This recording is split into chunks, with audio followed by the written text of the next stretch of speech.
예, 시청자 여러분, 대선 이후에 외부 방송 활동을 전혀 하고 있지 않는 홍준표 대표, 오늘 제가 할 수 없이 당사까지 찾아왔습니다.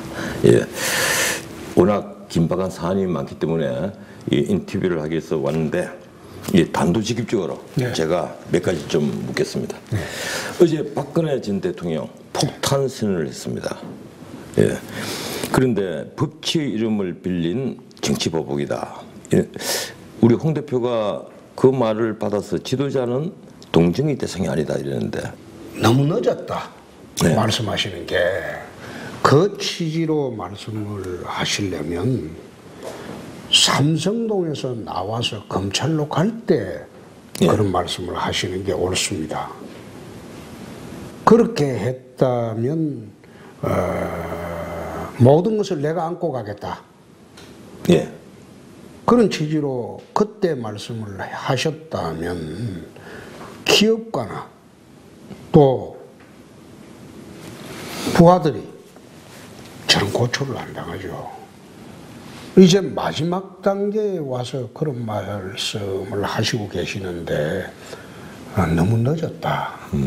만시지탄이다. 그런 생각이 들었습니다. 지금 박근혜 전 대통령 입장은 그런 것 같습니다. 이 전직 대통령이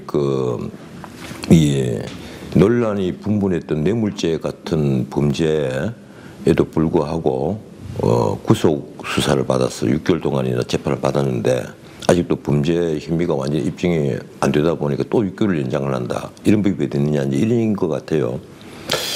그것은 저는 이제 지난번에 박근혜 전 대통령 재판을 시작이 정치적 문제로 시작이 된 것 아닙니까?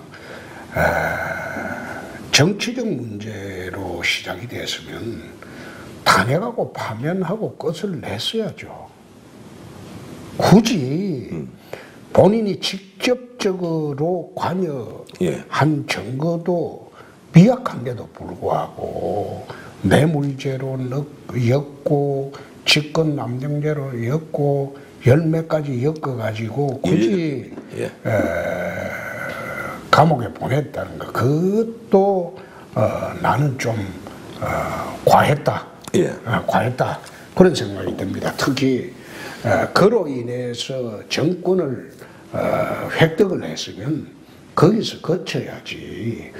이제 형사 절차뿐만 아니라 또 이번에 연장을 해서 내년 지방선거까지 사실심을 끌고 가겠다. 그런 정략으로 재판을 이용해서는 안 됩니다. 지금 사법부의 그 태도가 정략적으로 보인다. 이렇게 봐도 되겠습니까? 그게 제대로 하려면 10월 중순에 1심 선고를 하고 내년 2월에 2심 선고를 해야 됩니다. 그렇게 하게 되면 지방선거가 6월에 있는데 지방선거에 활용을 할 수가 없죠. 그 지방선거 사실심이 끝나버리면 유수가 안 되니까.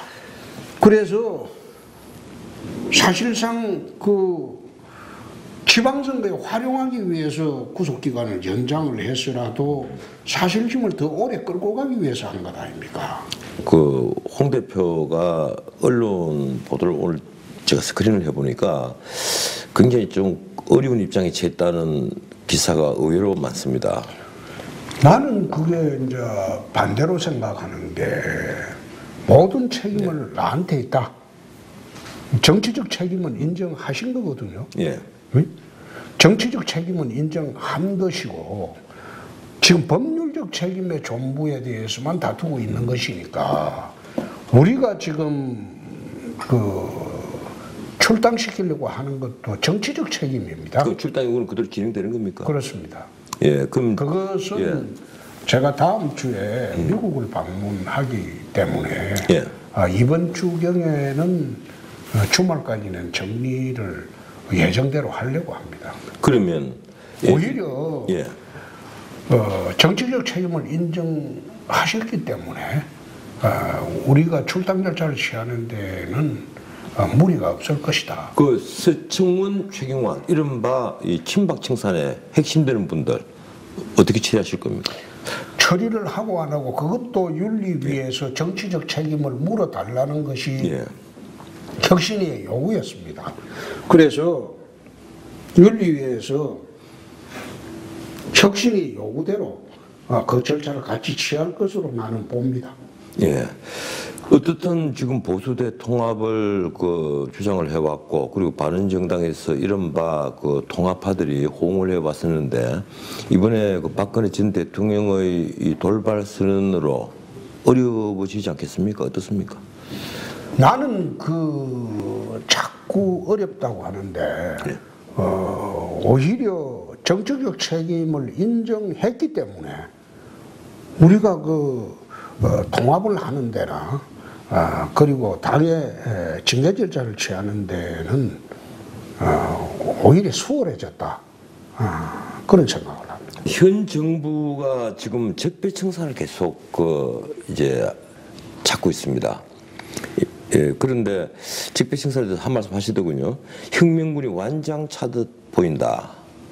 예, 어디가 불만입니까?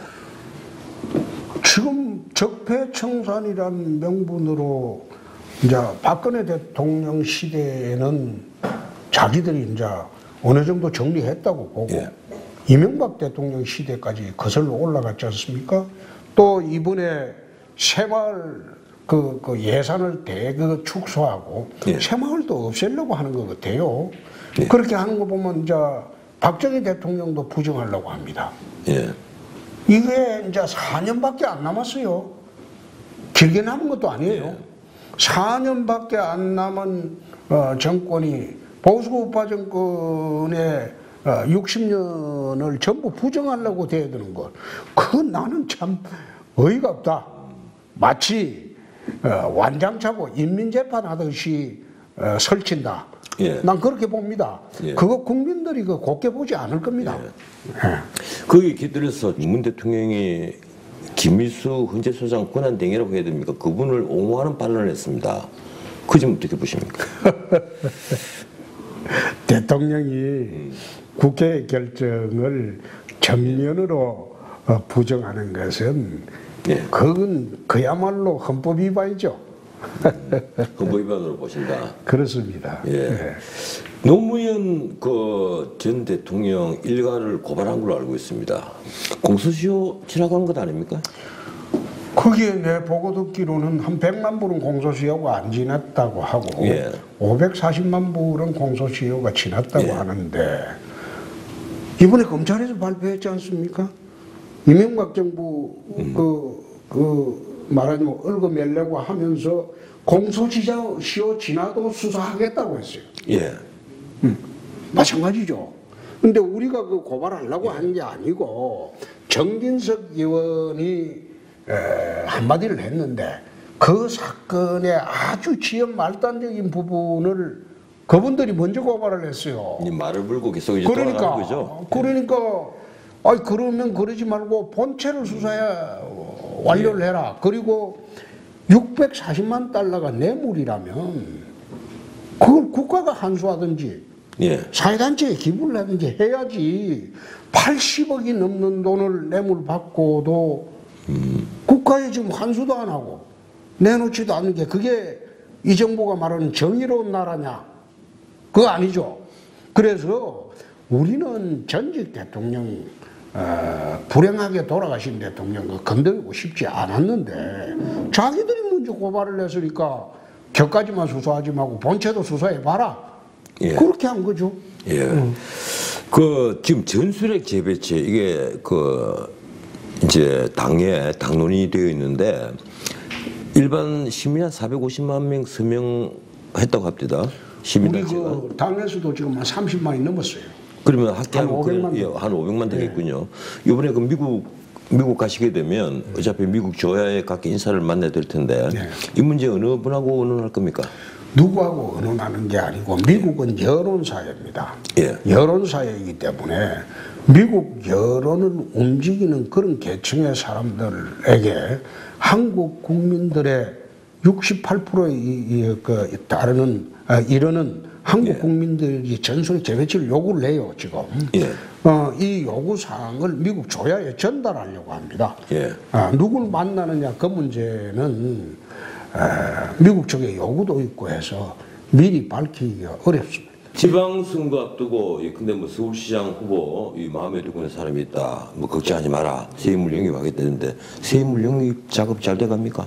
서울시장 후보, 경기지사장 후보, 그리고 광역단체장 후보들이 저희들이 이제 영입 작업을 하기 위해서 접촉을 꾸준히 해왔습니다.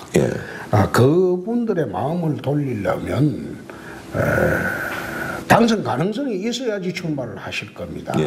그래서 우리가 그 당의 개혁하고 혁신하고 내부 정비하고 그리고 조직 인물, 뭐 정책 전부 혁신 작업을 연말까지 진행 중에 있습니다. 연말이 지나면 당의 지지율이나 국민적 신뢰를 회복하면 그분들이 출마할 것으로 그래 봅니다. 이 연말 전에 문 대통령과 이 단독 회담 성사될 거로 보십니까? 덕거리 성사되면 저만 보자는 게 아니고 문 대통령께서 제대로 된 정당 지도자들과 대화를 하려면 1대1 대화를 해야 됩니다. 5명 불러놔놓고 줄름이 앉아가지고 3분 5분 이야기하면 끝인데 그게 무슨 영수회담입니까? 제가 하는 이야기는 저도 만나서 한 2시간 이야기를 하고 국민의당도 하고 뭐 다른 당도 할 수 있으면 하고 그렇게 하시라는 겁니다. 그렇게 하는 것이 맞지, 그걸 갖다가 국민들 앞에서 마치 1, 2, 3중대 모아놔놓고 사열하듯이 하는 것은 그건 영수회담이 아니죠. 저만 하는 것이 아니고 개별적으로 불러서 회담을 심도 있고 해달라, 그 뜻으로 하는 것이지 우리 뭐 저만 야당하고 있습니까? 알겠습니다. 오늘 시간 내주셔서 정말 고맙습니다. 고맙습니다. 예.